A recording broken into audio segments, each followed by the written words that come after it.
This is the Franchise QB Podcast, where we empower entrepreneurs to win big in franchising. We huddle up weekly to educate our audience about the most successful small business model ever created, franchising.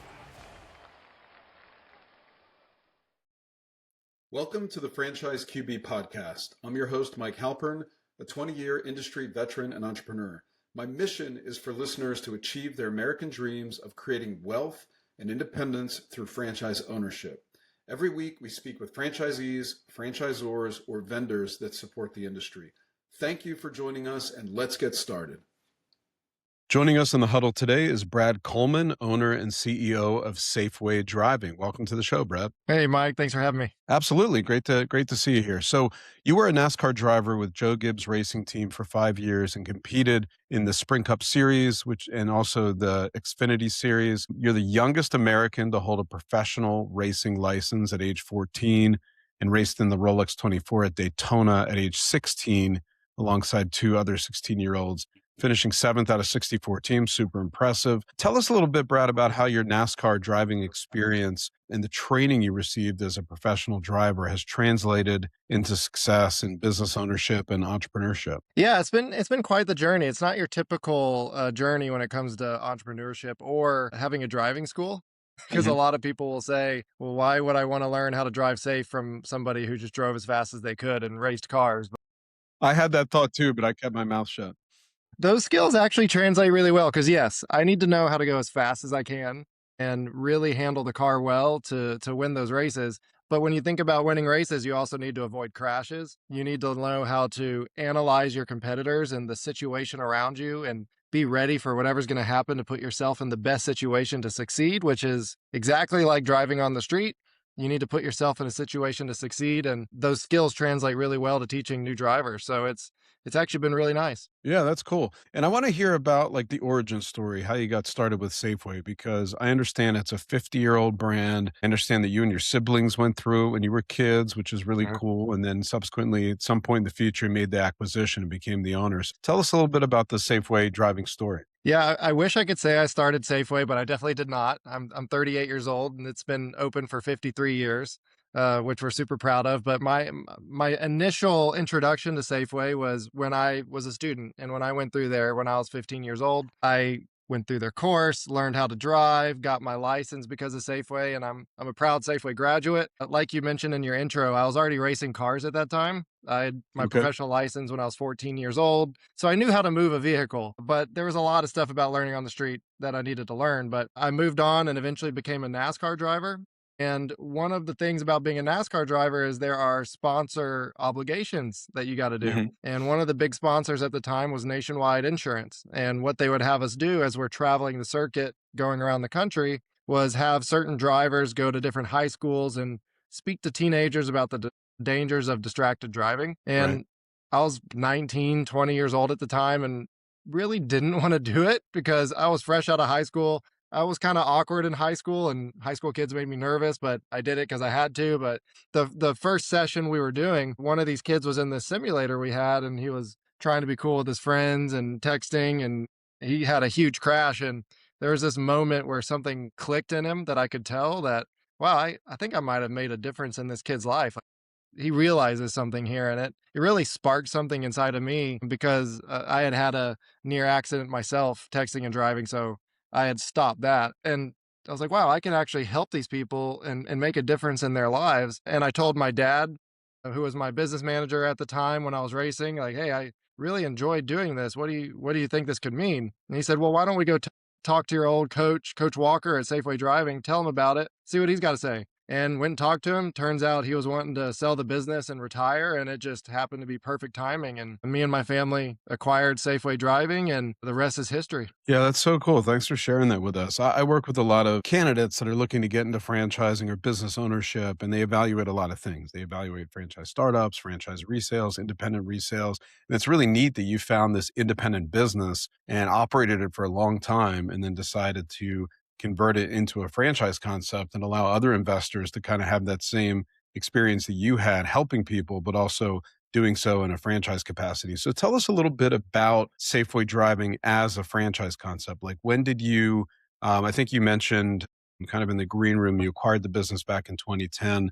When did you begin to franchise the concept? Yeah, so I acquired the business in 2010, and I was still racing NASCAR at the time. So I Okay. actually, for the 2010 season, had a Safeway branded NASCAR. It even said student driver on the back of it, which, of course, my fellow drivers love to make fun of me for having that. But I would always say to them, well, if you could see it, that means I'm beating you. So make fun of me all you want. I like it. But I was still doing the NASCAR driving, and my dad is, I would call him just like a branding genius. He'd been in marketing and advertising for all of his life and had run a firm, and he really went to work on the business aspect of Safeway, because when we first acquired it, amazing school, but it had the feel and look of what you would expect a driving school to be. Old classroom, dusty, really not a Mhm. pleasurable place to be. So he went to work on updating all of that and making it modern, putting things on computers and making it a great user experience. And where I was able to really help a lot at that time was my driving experience and updating our instructor training and what we were doing there, updating our curriculum for how we were teaching kids in the car and adults. And it really worked well together. He handled the business side, I handled our curriculum and our customers, and that was a lot of fun. And then eventually we got to the point where there was a local group of investors who their kids had gone through Safeway, and they saw what we were doing with the brand and were really impressed with it, and they wanted to be a part of it. So they came on and acquired the majority stake in the company, and we were still there, still a part of it. But in our meetings with them, they were talking about how can we grow this thing, and we looked at the two different really approaches of, do we want to do corporate stores, which of course, as you know, you get more of the money, you could do that, or what about this franchising idea, which I really didn't know much about? What about this franchising concept where we could do it to where the franchisees get to open these in their neighborhoods where they live, where they've raised Mhm. their kids, where they want to make an impact in the community they've been a part of. They can have this opportunity to have this small business feel and really help the people they've lived their whole lives with. And that's what, me personally, I loved that, because if you open a corporate store, you can do it right, but there's just something different about a local business owner running their business and in the community they care about. It just adds that next level that our Safeway driving customers expect with a premium experience like we offer. So that's absolutely why we went that route. Yeah, no, that's great. And so, what's the footprint look like now throughout Texas? Like, how many locations are operated in a corporate capacity, and how many are operated by franchise owners? Yeah, we have 21 locations operated as franchise owners and then two corporate locations. I love having the corporate locations because I want to keep my hand on what is it like to be a franchisee? What is it like to run one of these locations? What is it like to deal with customers? I deal with customers. I deal with instructors. I do all those things myself. And then we can test stuff also. So we're predominantly in Houston as of right now. That's where Hmm. Safeway started. We're all over the Houston area. We opened up a location outside of San Antonio last year, and he's doing great there. We're about to open up one in Highland Park in Dallas. So we're going across Texas and excited to do that. Yeah, that's really cool. One thing that I read, which is really impressive, is that going through Safeway, like your driving school, and there's lots of driving schools, some are independent, some are franchised. The chances of a teenager or any of your students getting in an accident is about half. It's like 5% traditionally and 3%, give or take, with your school. So, what is the special sauce? You don't have to give it all away, but why is that the case? It would take me days to give it all away, so I'm not worried about that. It all comes down to the Safeway driving system that we call it. It's the system that our curriculum is built off of. We don't just put your kids or adults in the car and say, "All right, let's drive around and let's see what happens." Like that's what a Hmm. lot of driving schools do. They'll have the best intentions, but they don't really have a curriculum to go off of. We have a very established lesson one, you're doing this. And then when you show you can do that, we'll move on to lesson two, where you're going to learn this other skill. And they all build on each other to where we're creating these safe habits that these students develop. So when they go get in the car by themselves and they have their license, they're automatically doing these things that we've taught them because it's developed into these habits. And that's really what sets us apart. We're not just riding around in the car. We're actively engaged in executing this curriculum that we developed. Very cool. Thanks for sharing that. So, now what is your approach to franchising? Like, is the idea to take what you've done at Houston and replicate that in major markets that are within the state of Texas to begin with, and then eventually kind of go elsewhere, like, put a footprint in San Antonio, like you mentioned, and Dallas and other major markets that can support multiple locations? Yeah, so I think what's interesting about our concept as a franchise is you don't need a big store or storefront to do it. My Hmm. my corporate locations, they have storefronts because they've been open for 53 years and over 40 years for the other one, so they're just very Right. established in the community, and you used to have to have one because of state laws. Now you don't. So the classroom portion, which people are used to going and sitting in the class, that's all online with us. That's what us as the franchisor, we keep that updated. We develop that online course so that franchisees, their customers, when they sign up, they do the online course, the classroom, and then the franchisee worries about executing the driving part. So they find the instructors, they have their cars, and then they have what we call a drive site. This is the spot where the students will go to meet the instructors to do their drives from. And we have locations that have deals with churches, have deals with grocery stores where they'll have agreements to where they can just meet the kids in the parking lot there and pick them up. They don't need a big storefront. We do have Hmm. franchisees that want a storefront because of the reasons with that. They love the local presence in the community. They love the pride of having it and being able to have a hub. But we also have the guy in San Antonio. He goes and picks up in parking lots, and it's very successful. And we have that at many locations. So if you want to get into it, you don't have to have a big expensive build out, and that's something that's really appealing about this. Yeah. And then do the franchise owners have the flexibility to offer one-on-one lessons versus group? Is there kind of a protocol for that? Oh, absolutely. The way it works is the classroom portion's done online, like I mentioned, but when it comes time to get in the car for the required driving, it's with the instructor. And if you're a teen right now, there's one teen that sits in the front driving and one that's called an observer in the back. And that's required by the state. But if you want private lessons, you as an adult or even a teen, you could do that as well, where it's one on one, you and the instructor. You're not in big groups. You get private training, which is one of the reasons why our students, like you mentioned, their chances of getting in a crash are nearly half of your average driving school, because you do get that one on one attention to work on exactly what you need to work on to be a better driver. Yeah. And I can just imagine the extra distractions nowadays with phones. I mean, back when I took my test back in the 90s, I mean, there wasn't all these distractions and it was Yeah. still hard, right? So now it's like just super critical that everyone's dialed in and they know what they're doing and they pay attention and they, succeed and not, get in harm's way as it relates to accidents and hurting themselves, other people, that type of thing. So I can see the value of being an owner. Like you're really doing something good for the community, good for society, and also making a profit at the same time. So if someone's like evaluating Safeway and they're looking at franchising in general, what should they know about your model? Like what stands out, as a reason to join Safeway as a franchisee? Yeah, what really stands out to me is why would you want to do a Safeway franchise over another pizza deal or a burger deal? Is because with us, you get to save lives and make money. Other franchises, you can make money. And if you're passionate about that thing, great. But if you're Yeah. looking for a way to really give back to your community and make money at the same time, this is a great avenue for it. And if you were to say, why would I pick Safeway over another driving school franchise? I would say because just look at our brand, look at our experience. We've been doing it. We're the oldest driving school in Texas. We've been doing it 53 years. We're a premium brand. Our stuff looks beautiful. It doesn't look like a driving school. You just go to our website, you can see our car. It's NASCAR inspired graphics.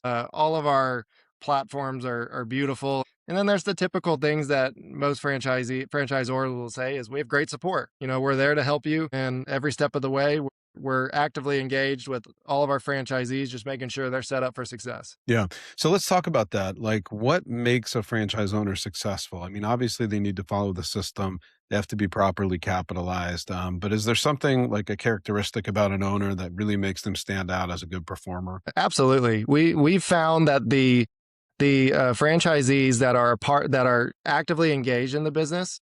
This is not something that if you're just trying to sign up and from day one get mailbox money, this isn't it. This is Hmm. something that we found when really people love to talk to people. They have marketing backgrounds or sales backgrounds or teaching backgrounds or something like that, because your job really is to be in the community telling people what you do, telling people about Safeway, letting them know why they should come to you, and and how you're making a difference in drivers' lives. And that's the big responsibility. So it's our franchisees that are active in the business and are really proud and telling their friends, or going and meeting the principals at schools, or telling the police about it. It's just being involved in the community. Those are the ones that are really taking off. So they're kind of executive owners where they're not the instructors that are in the car, but they are working full time on the business as it relates to community relations, marketing, hiring the right people, that type of thing. Yeah, so we'll have everyone on that spectrum that you just mentioned. We have people where they are the operator and instructor. They have one Okay. car.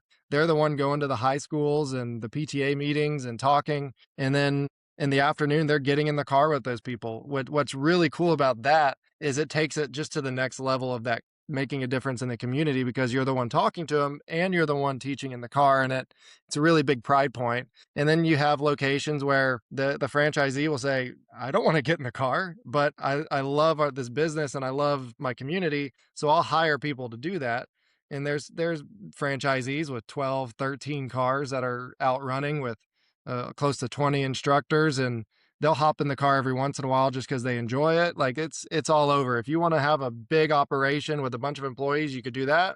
And if you just want it to be a one-man band and you want to get in the car and you want to be in the community, you could do that as well. Yeah, no, that's really cool. And you kind of answered my question, but like when someone secures the territory to become a Safeway owner, they like, is there guidance that says there's, 20,000 people in this community, there should be, 4 cars? I mean, how does that work? Yeah, great question. We actually have a spreadsheet that is Texas data. It's all public data on demographics of different high schools and different areas. And we have our formula that ranks, what's the top high school we want to be near? What's the next one? And if somebody comes to us and says, hey, I'm interested in San Antonio, we'll say, great. What area do you live in? Okay, here are the high schools. And based off of our formula, we know that these will be successful. And here's how many cars you need to operate in this territory. And then that's how we base it. Yeah, very cool.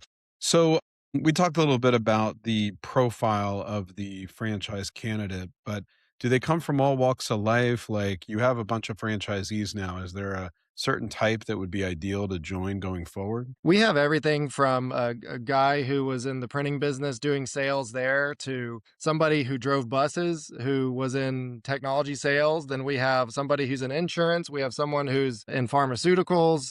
I mean, the common thread is that like most people have kids or they have nephews or nieces or they know, they've been around this or they've gone through it themselves. So it's not a foreign concept to them, but the idea of being a franchise owner in this space might be like a light bulb moment, like, oh, I didn't know I could do that. Yeah, so we have a lot that their kids went through Safeway, and they grew up in Houston and now they live in Dallas, and they went, wow, there's nothing like that up here. I want that experience for the families that I'm here living with and doing life with. So yeah, it's all over the board. But what's consistent is you've got to love people, you've got to want to make a difference, and you've got to be willing to go to share what you're doing and be involved in the business. Yeah, sounds great. So to that end, what does it cost to get into the deal? So if someone's evaluating this and they're like, hey, this sounds great, I want to start one in my neighborhood, what's that range in item 7? Yeah, so it's anywhere from 58,000 to 163,000 to get going. And of course, if you want to come acquire 10 territories, it'll go up from there. But that's the range that we're seeing most people come in at. So it's appealing to a lot of people. And does that include like the cost of leasing vehicles, kind of part of that? Because I know if you buy them, it's going to be more expensive. Yeah, so our franchisees they get to decide, do they want to buy them or do they want to lease them? And they work those deals with dealerships. We say, here's the car that you need to have, because it's a white Toyota Corolla, and we recommend the hybrid because it gets great gas mileage. That's just a really great driver's ed car, easy to drive, great maintenance, and they'll last the whole time you're using them. So we set that requirement, and then they get them, and we say, here's the sticker package. Here's everything we put in the car. Here's the dash cam, because most driving schools don't have those for some reason, but we do, because safety is our number one value. And we just guide them through the process. Yeah, very cool. Can you talk to like, I mean, I'm sure people are like, this is great because I can give back to the community. It's a relatively low cost investment. It's scalable. It's got a lot of things I like. Can I make money? So do you have any guidance in item 19 that a candidate can evaluate before making the decision to join Safeway? Yeah. So what we see is that what we break it down as just average annual revenue per car. Because like we Okay. talked about earlier, we'll say, you want to be in this zone? Well, this is a 2-car zone, or this is a 3-car zone. And like I said, I've mentioned how many cars some people have, but it averages out to $89,700 per car is what we're seeing across the system Okay. in revenue. And you, Yeah. and you mentioned that there was an owner that had like more than 10 vehicles out there. I don't know if I'll get in legal trouble, because then you can start doing math on that. But Okay. Yeah. yeah. You don't have to answer that. No, this has been great, Brad. I really appreciate it. Sounds like an awesome concept. I love the fact that you were part of it as a kid going through it and then had a career in driving. And now you've parlayed that into a career in franchising, helping people be safe and learning to drive. Anything else you want to add to the mix before we wrap up today? No, I think we did a great job covering all of it. We're just would love to partner with anybody that wants to make a difference in their community and make some money in the process. Sounds great. Well, if anyone listening would like to connect with Brad and his team to learn more about becoming a franchise owner with Safeway Driving, contact me at franchiseqb.com and I'll get you connected. Thank you so much, Brad, for taking the time to get in the huddle with us today. Yeah, thanks, Mike. I appreciate it. It's been fun. You got it. Thank you for listening to the Franchise QB podcast, where you're at the helm of your future as a franchise owner. If you enjoyed the content, please rate the show and recommend it to anyone that might be interested in franchising. Make sure to visit franchiseqb.com to subscribe to my newsletter and for an actionable playbook to go from walk-on to legend in your new business. Follow us on Twitter at QBFranchiseQB and join us every week for a new episode. See you next time. Visit franchiseqb.com to take the next step of your journey towards wealth, independence, and franchise ownership. And remember, when working for the man gets old, you must do something bold. Thank you for listening.